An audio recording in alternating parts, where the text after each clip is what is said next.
Hi, everyone. This is Sarah Michel, and this is my fourth weekly challenge to God. As my previous challenges, first, I just want to make clear that I'm not trying to question anyone's faith here or anyone's religion. This is not something that I do directly to people who believe in God or are religious. I don't question anyone's beliefs, anyone's faith. But I don't have any. I am an atheist. I don't believe in religions. I don't believe in God. For me to accept something as true, I need evidence. I need some form of material, physical evidence to believe in something.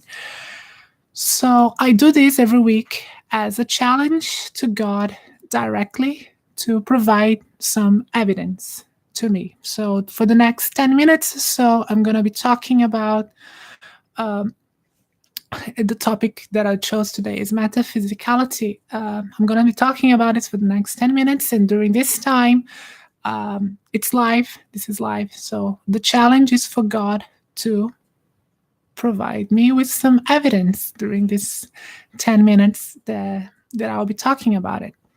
So today I want to talk about the problem that metaphysicality presents to the theist argument, especially for people who are theists and believe in miracles, because miracles, they presuppose that God, which is supposedly metaphysical, transcends the physical world into the spiritual realm.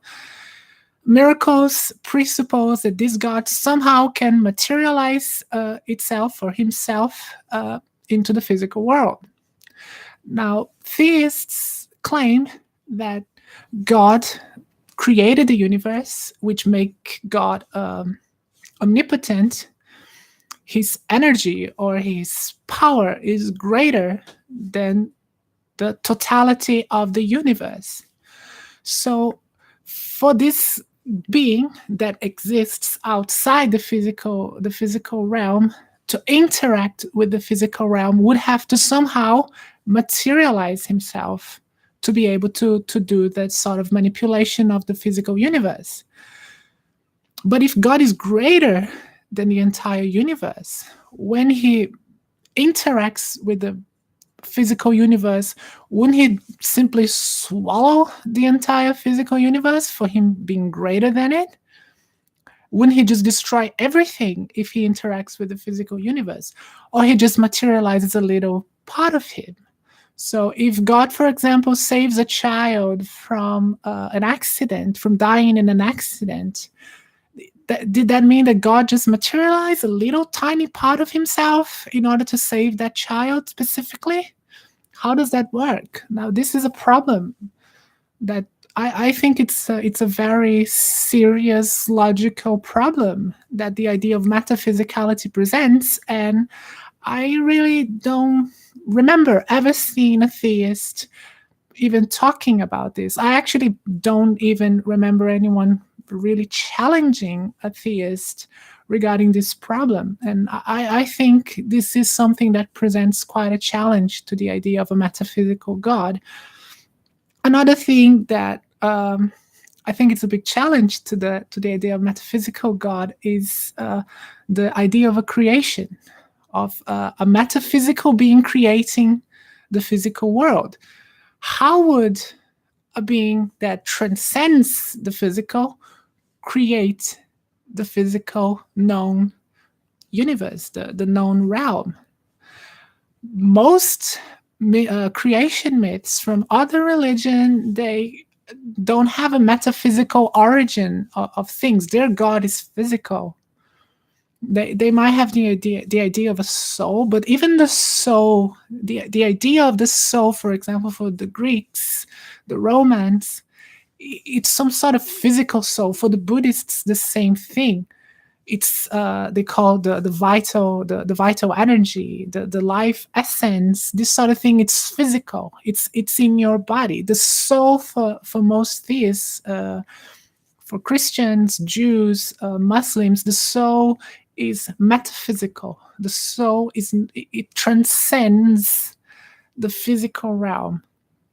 Now, for example, for spiritualists, there is, in order for this connection between your body and your soul, there is some sort of cord, some metaphysical cord that connects your body to your soul, in order to create this link between the realm of spirits and the realm, the physical realm. I don't know exactly what Christians think. I don't think they like the idea of the cord. I never heard any Christian talking about that. But the whole thing doesn't seem very logical. Like, how would that connection be made? Because Christians often, and many Christians, physicians and philosophers, like, really thought a lot, where would the soul be in the body? But if the soul is metaphysical, it wouldn't be anywhere in the body, because it's not physical. So it's not in the body, it's somewhere else. And going back to the creation is, how would this gap be fulfilled between the metaphysical world and the physical world?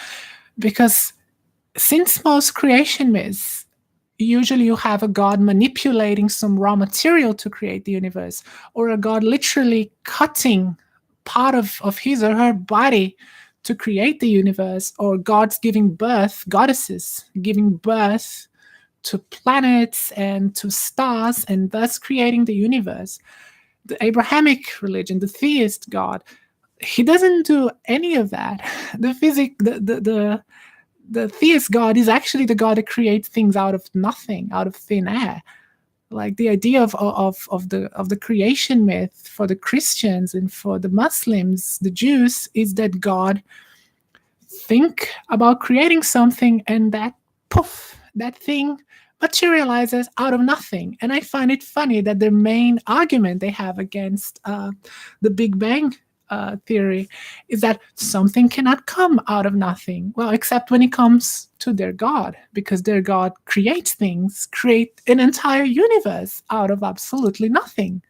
It's not like God cut some limb and then created the universe, or that God, had some stomach issue after eating a pot of ambrosia and then took a big fart, and from his gases the universe was created. It was none of that. It was just God literally creating entire universe out of absolutely nothing, not even of thin air, because there was not even air, there was nothing. So that is a big problem that the metaphysical God creates for the theists. And I don't really see anyone really approaching this problem consistently and giving a good logical explanation for it. He's always going to have some assumption or some complete suspense of logic, a suspending of logic. And going back to the challenge, well, I've already been talking for quite a few minutes now, and God hasn't provided any proof. And as always, people might ask, what kind of proof do I want? Well, theists usually claim that their God is omniscient, so an omniscient God would know what kind of proof I and every other atheist needs to believe in God. I can tell you what kind of proof I would think would be very sufficient. Would be God coming from heaven, destroying my body somehow, squashing me, obliterating me, whatever, and then reconstructing my body, all of it in front of this camera during this live transmission. That would prove that God is powerful and that God is good, because it would give this atheist a second chance by reconstructing my body. That would be enough proof for me. I think it would be enough proof to pretty much everybody who doesn't believe in a God. That would be that would really end atheism for good. But God, this is my fourth time doing this. God hasn't done that yet. Actually, God hasn't done anything, and that's what makes me still keep the position that God doesn't exist at all. Um, there are some things I think it's important to say, things that would not prove God, which is any accident, this roof falling over my head, I, die in a car crash or something like that. None of that proves God. These are all things that happen naturally, and we have perfectly good explanations for them. And even if we didn't have perfectly good explanations for them, it still wouldn't prove any deity. It wouldn't prove any God, just for the simple fact that there was no explanation for it. That is, the good old fallacy of, the God of the gaps. When you don't have any explanation for it, then God must have done it. That is absolutely illogical. That is no evidence of nothing. Other thing that I think it's important to say is that another person or some fundamentalist believer hurt me is also no proof of anything. It's only proof that someone has been brainwashed enough to physically harm another human being that doesn't share the same belief. It's no proof of God. It's actually a very good argument against God, because if there is a all-powerful and good God up there somewhere, he wouldn't allow this to happen. He wouldn't allow another human being to harm another person under his name. He wouldn't allow that to happen if he was indeed good. So to me, that would not be a proof of God. On the contrary, it would be another very good proof that God doesn't exist. And finally, before I finish this stream, I would like to call out all atheists out there to do some short stream. It doesn't have to be this long. I know this is my streams about this are quite long. It could be just 1-2 minutes. It doesn't have to be this much, where you just challenge God. You just demand God to prove to you that he's real. That you are an atheist, you don't believe in God, and you want some material evidence. And you are doing a stream. You could be anywhere, any social media, just very short. It doesn't have to be weekly. It could be just once, or periodically would be good. Just to demand some evidence that you don't believe in God and you want evidence. If God wants